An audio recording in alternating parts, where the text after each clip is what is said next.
Good morning, everybody. It's me, Barbara Katie here. It is my last official broadcast of the year 2021. My goodness, how time flies when you're having fun, right? Doesn't seem like it's been a whole year, but yet it has.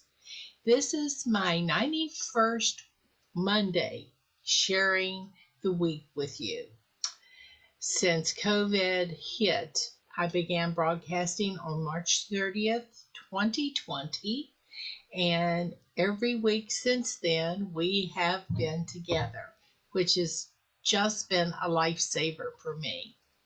I have really appreciated the time that we have shared together during these weeks that have, from time to time, been very challenging and yet amazingly rewarding as we have made our way through all of the changes that we have had to navigate in these last months behind us.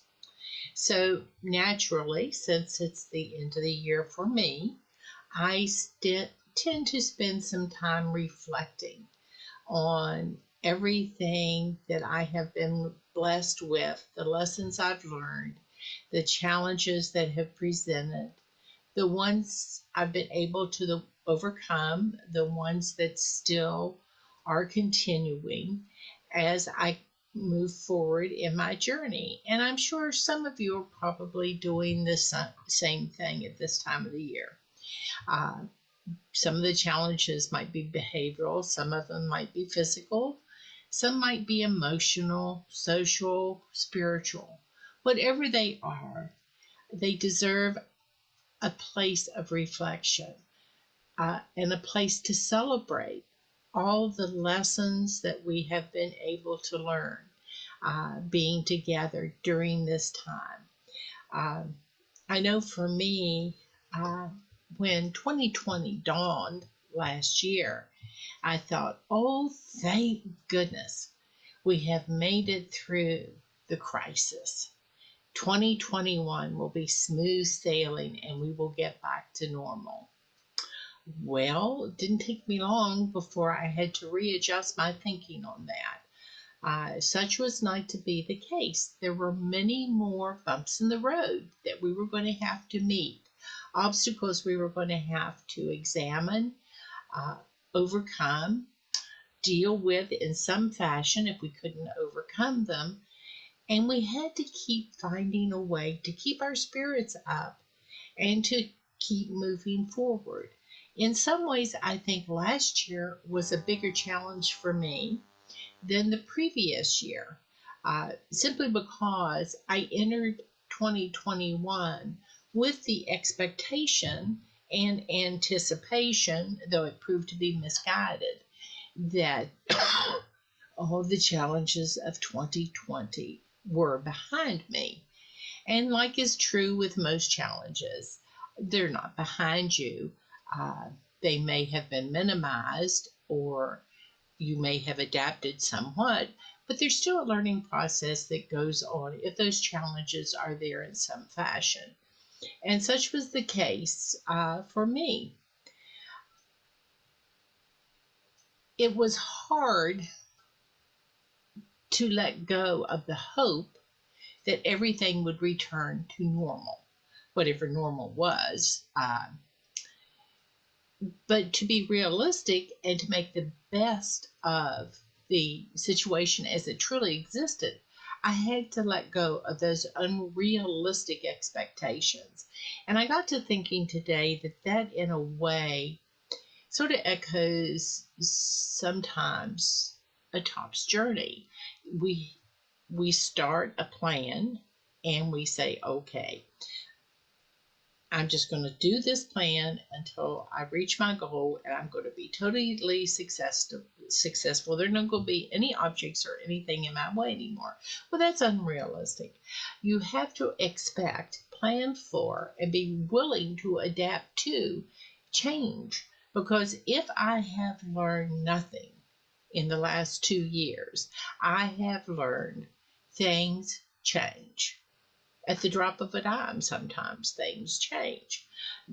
What you think is today may not be what is tomorrow, which helps keep your mind nimble. It keeps you thinking, keeps you on your toes, keeps you growing, keeps life spicy and interesting. So it's not entirely a bad thing.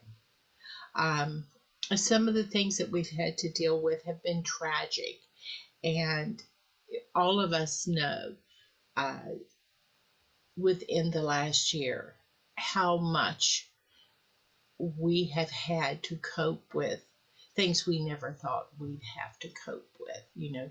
Loved ones are now gone that were with us, and we treasure their memories but mourn their presence, and we move on because they would want us to live the best life we can to honor their contribution to the life we lived with them.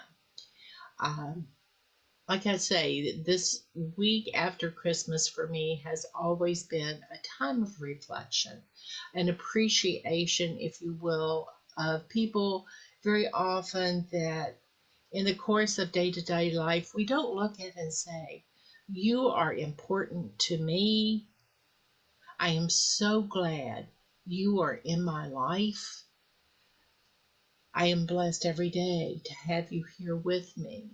Be it family, be it friends, be it associates, be it co-workers. I think we all need to take time to pause and reflect and appreciate those people who are so near and dear and precious to us.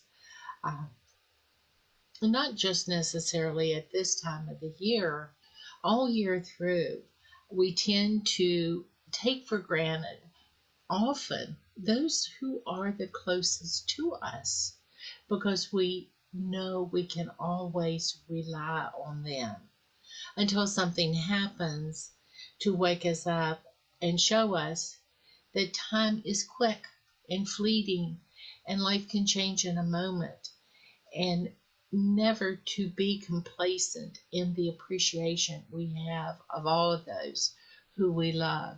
So that's where my head is a little bit today.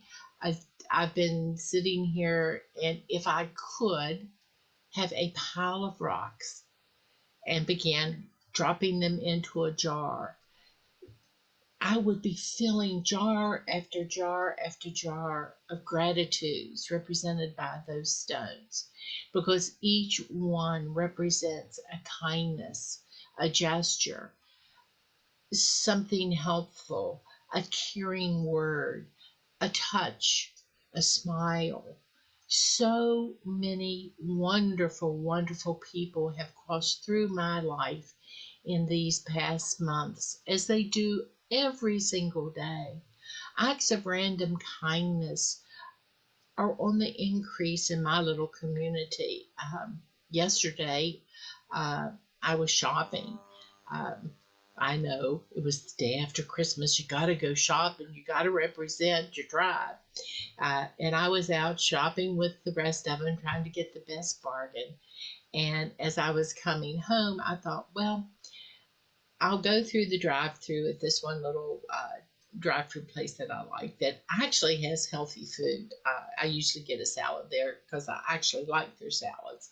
And so I pulled into line, and the lady in front of me, I have no idea who that woman was, paid for my salad. And I got up to the line, and the man said, "Well, it's all taken care of. She paid for you." And I thought, oh, wow, I don't know that lady, but what a wonderful way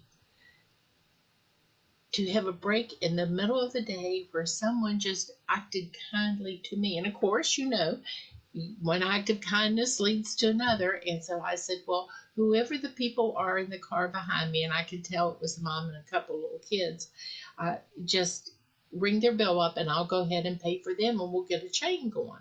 Well, I don't know if it continued or not, but it gave me great satisfaction to pay it forward, the gift I had been given in the line. And it lifted my spirits for the entire day. I would think of that lady, and I don't know her, but there's so much goodness and so much kindness out there. And we can be a part of that if we so choose in many, many different ways.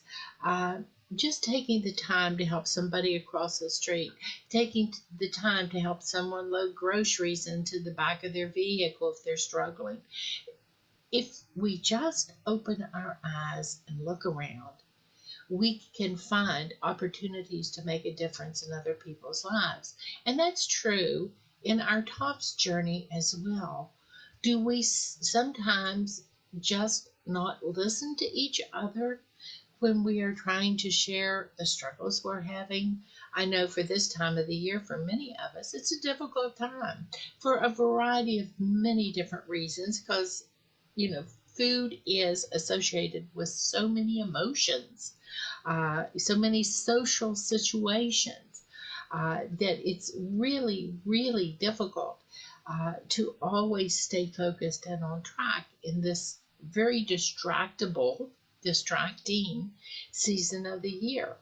And what can we do to help each other? Where are we just putting everything on hold until the season is over and just coasting?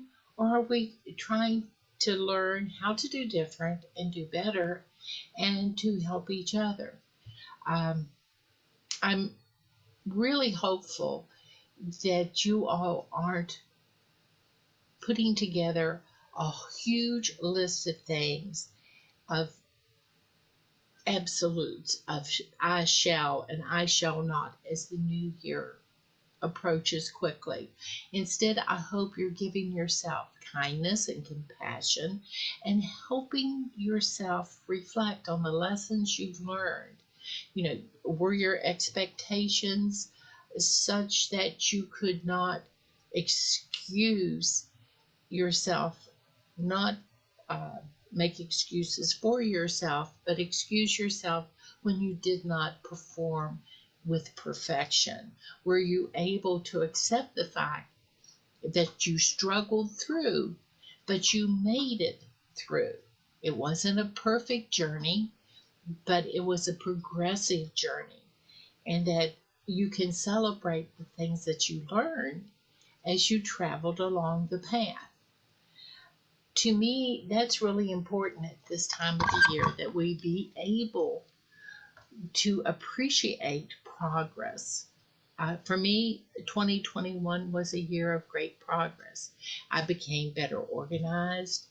I became more tolerant. I became more patient. And all of these things, not just with others, but with myself as well. I did not lower expectations, but I made more realistic expectations. Growing up, I was a child that had a lot of expectations placed on me, that I was expected to be, quote, the perfect child. And I never, ever hit the mark because nobody's ever perfect. And that lesson that I learned as a child was a hard one to overcome, to be able to be patient with myself and allow myself the opportunity to learn and grow. I'm excited about this new year. I've heard several of you saying really cute things like 2022, the year for you. And I am so looking forward to it. Each new day, in every way, is an opportunity to celebrate the fact that we're still on the planet and we're still able to make a difference, not just for ourselves, but in the lives of those we love, just by caring for each other.